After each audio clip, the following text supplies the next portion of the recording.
Mal acordei na segunda-feira e fui checar a evolução do vídeo sobre fake news sobre o coronavírus e levei um choque. A Itália, que tinha fechado a região norte, mais afetada pelo surto, teve as fronteiras fechadas e foram cancelados todos os eventos públicos e escolas. No domingo passado, dia 8, eram 5.883 casos e 233 mortes. Uma semana depois, o número de casos quadriplicou e as mortes chegam a mais de 1.500. É a maior taxa de mortalidade do mundo, 7,16%, e são os idosos, que representam 23% da população, as maiores vítimas, por causa de doenças pré-existentes, como asma, câncer, diabetes e doenças cardíacas. Por causa do agravamento do surto do coronavírus e uma briga entre os produtores de petróleo, Rússia e Arábia Saudita, que fez o preço do barril cair pela metade, a Bolsa de Valores de todo o mundo na segunda-feira despencou e com isso o dólar disparou, o que provocou a paralisação das operações para que o desastre econômico não fosse ainda pior. No Brasil, a bolsa caiu 12% na segunda, subiu 7% na terça, à custa da queima de bilhões de nossas reservas cambiais. Mas no dia seguinte, tombou mais 15% e o dólar chegou a R$ 5,00. O botão do pânico foi apertado 2 vezes. No dia seguinte, o representante para a saúde do governo italiano, Giacomo Grasselli, deu uma entrevista reveladora ao Channel 4 da Inglaterra, ao expor em detalhes o cenário de guerra dentro dos hospitais. Ele disse que boa parte dos pacientes precisa ser entubado e não há equipamento nem cama para todos. Foi preciso improvisar tendas para atender a demanda. Segundo ele, o surto é pior do que uma bomba, porque não é um evento pontual e continua crescendo. Os médicos italianos estão em contato com colegas chineses para não repetir eventuais erros no tratamento.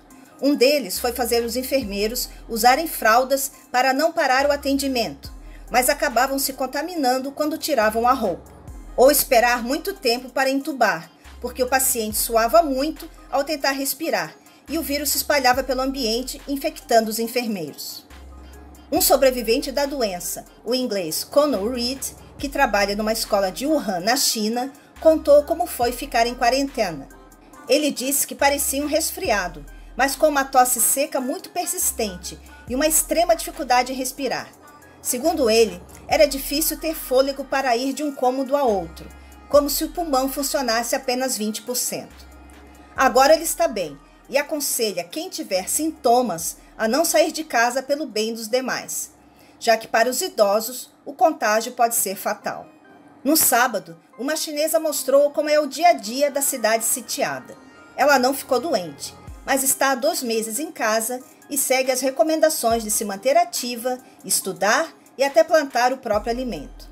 Para apertar o botão do elevador, ela usa uma caneta. Se alguém tossir e tocar qualquer superfície, infecta o local por 3 dias. Então imagine o poder de contaminação de caixas eletrônicos, corrimão de escadas rolantes, carrinhos de supermercado e transportes públicos. Um único doente pode contaminar centenas e nem precisa ter sintomas. Na quarta-feira, a OMS admitiu que a epidemia se trata, na verdade, de uma pandemia, pois já atingiu todos os continentes e 146 países. Até ontem à tarde, o site da Universidade de Johns Hopkins de Baltimore, nos Estados Unidos, que está monitorando o surgimento de novos casos, contabilizava 162.687 casos e 6.065 mortes. Um mês atrás, o surto estava restrito à China, que tinha 68 mil casos.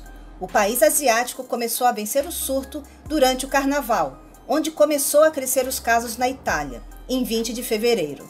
Hoje, a China tem 81 mil casos e 3.200 mortes. O resto do mundo, entretanto, ultrapassou ontem a China em número de casos e está alcançando o número de mortes. O que chama a atenção é que a Itália apresenta uma taxa de mortalidade muito maior do que países como Coreia do Sul e Japão. Depois de assistir a tantos debates, ficou evidente para mim que o fator mais determinante, além da idade da sua população, é a forma como cada país respondeu ao surto.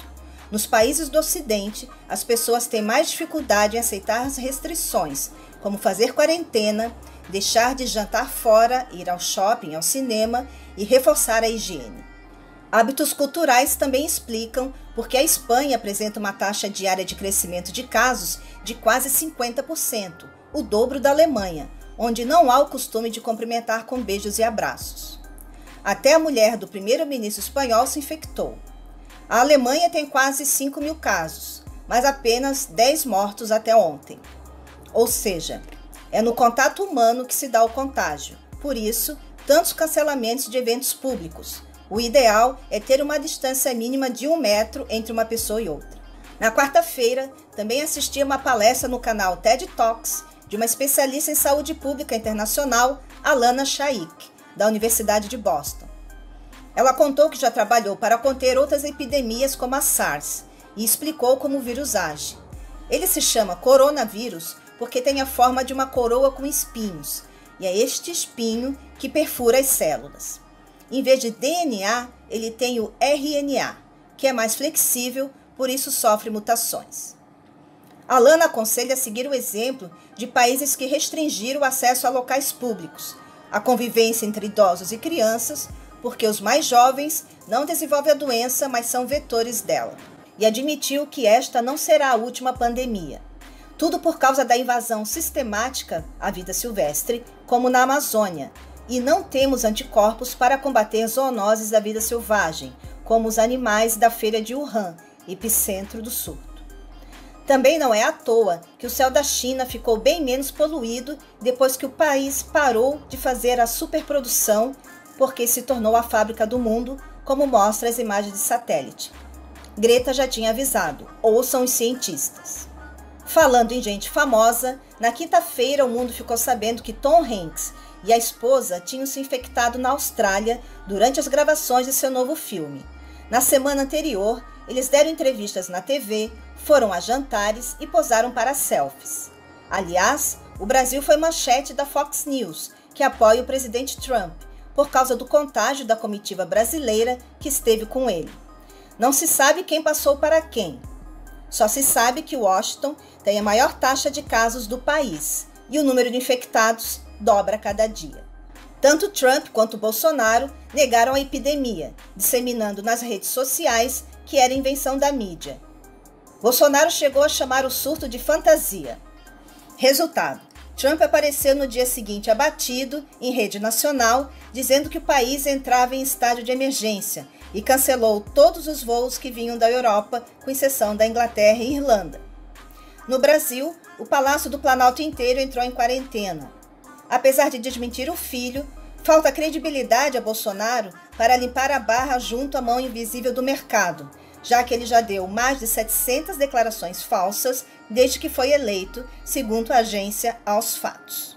Apesar de possuírem um bom sistema de saúde pública, infelizmente os ingleses foram na onda do Brexit e elegeram um primeiro-ministro de extrema-direita, Boris Johnson, que se recusa a tomar medidas mais drásticas para não atrapalhar a economia ou irritar o eleitorado. Ao contrário da vizinha Irlanda, nem eventos públicos nem escolas foram fechadas. Ele só fez uma recomendação para que os idosos fiquem em casa. Segundo ele, existem evidências científicas que provam que ainda não é o momento de botar a população em quarentena, apesar da evolução ser quase igual à da Espanha. Ele chegou a dizer que todos, infelizmente, vão perder entes queridos.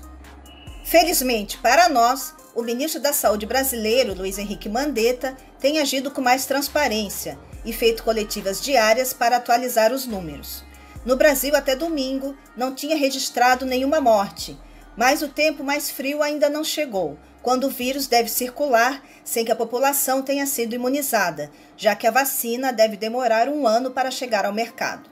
Para quem aderiu à falácia anti-vacina, fica o alerta: ainda não temos anticorpos contra esse vírus. Ainda na quinta-feira, veio a público a entrevista do infectologista Fábio Jatene, que se reuniu com a direção do Hospital das Clínicas, para onde têm sido mandados os pacientes de clínicas particulares de São Paulo. O Davi diz que a partir de hoje os casos vão explodir no Brasil, né? Porque já passou a ter a transmissão que eles chamam comunitária, né? Não é quem foi viajar. Agora, com quem não foi viajar, já está passando para o outro que não foi viajar. Diz que nos velhinhos a mortalidade tem chegado a 15%, 18%. E diz que o raio-x muitas vezes não pega e a tomografia é o exame normal. Esse do 9 de julho ele veio, fez raio-x, iam dispensar, fizeram a tomografia, estava coalhado de lesão. Nos próximos 4 meses, na Grande São Paulo, 45 mil casos eles estão prevendo. E que vão precisar de UTI de 10 a 11 mil casos. E não tem 10 mil leitos de UTI disponíveis, né? O Marcelo Amato contou que na Itália está o caos, porque as UTIs estão cheias, lotadas, abarrotadas, e agora eles estão pondo doentes no centro cirúrgico, porque o centro cirúrgico tem respirador. A ciência brasileira, apesar do corte das bolsas, tem muito a comemorar este ano, em que o Instituto Fiocruz do Rio de Janeiro completa 120 anos. A instituição está na liderança para capacitar profissionais de saúde da América Latina, depois das experiências bem-sucedidas com a H1N1 e a SARS. Já o sequenciamento do genoma do Covid-19 foi conduzido por uma equipe de pesquisadores coordenada por Jaqueline Góes de Jesus, pós-doutoranda da Faculdade de Medicina da USP, que possui um Instituto de Medicina Tropical, onde já foi desenvolvido vacinas contra casos de Zika e chikungunya. Outro exemplo marcante de ciência que sobrevive apesar do pouco incentivo é a África, onde surtos de ebola mataram milhares de pessoas sem o mesmo alarde mundial.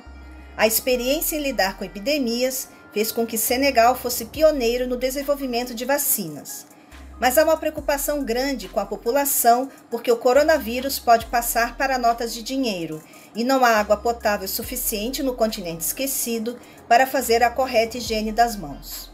Na sexta-feira, o Channel 4 contou a história de um dos médicos que faleceu no Irã. Desesperado, ele disse que não sabia mais o que fazer com tantos corpos, mais de 10 por dia, e que não havia mais espaço no necrotério, pois o vírus sobrevive 24 horas no cadáver, e o caixão precisa ser de zinco para evitar a reinfecção. O número de mortos ontem era 724, mas a suspeita é que seja ainda maior. Também na sexta, os passageiros do cruzeiro Diamond Princess desembarcaram nos Estados Unidos e foram direto para a quarentena. 696 foram infectados e 7 morreram. Já se fala em testes rápidos para a identificação do vírus, mas só para profissionais da saúde que estão mais sujeitos a serem infectados. Tem viralizado nas redes sociais muitas imagens de enfermeiras exaustas, mas, infelizmente, também fakes como esta, que confundem a população sobre o risco que corremos quando o inverno chegar. De forma maliciosa, fornece dados desconexos que ninguém checa. Não seja mais uma vítima de cura milagrosa ou receita caseira. O que pode nos salvar é termos mais humildade em reconhecer o que outros países já aprenderam com relação ao surto.